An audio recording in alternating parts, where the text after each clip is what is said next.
pretože nádrže na vodu sú naplnené 8 kubíkmi vody. 8000 litrov vody.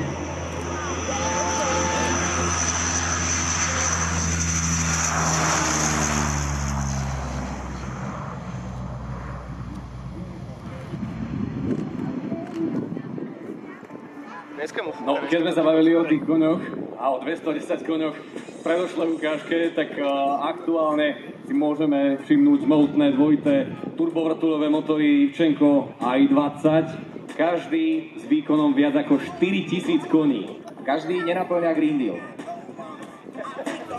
No a poďme, Antonov 32P Fire Killer už je pripravený na zhodenie svojho nákladu. Ste pripravení aj vy s fotoaparátmi? Pripravte si kamery, fotoaparáty. Pozičné svetla svietia. 8000 litrov vody.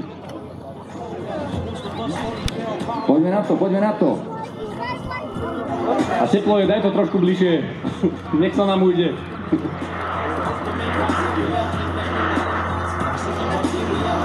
Síp! Počul ťa.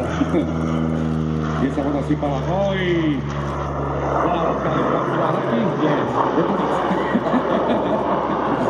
A tam vzadu je len pole, tak vyvedil to na pole. Krásny, krásny pohľad na to, čo dokáže 8000 litrov vody. Inak rolu. Nízky prelet 32.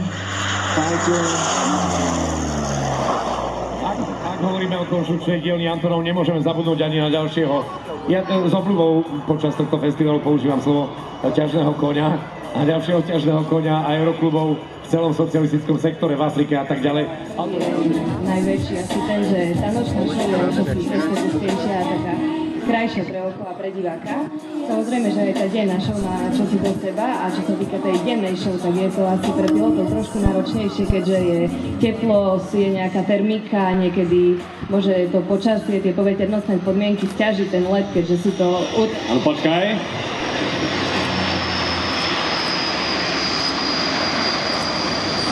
Fire Killer už dokončil svoju ukážku. Ďakujeme veľmi pekne.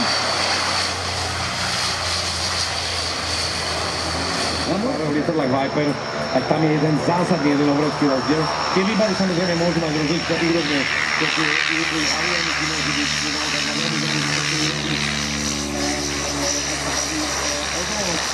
a životnosti, tak jednoznačne samozrejme Tomahawk a Viper, to tiež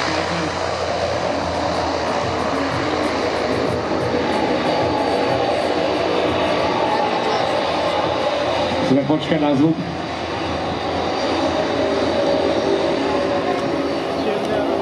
Takže ešte raz, aby sme sa k tomu vrátili. Viper a Skyper z prešovského Tomarku sú lietadlá, ktoré sú celokovové, takže toto je naozaj jeden obrovský rozdiel.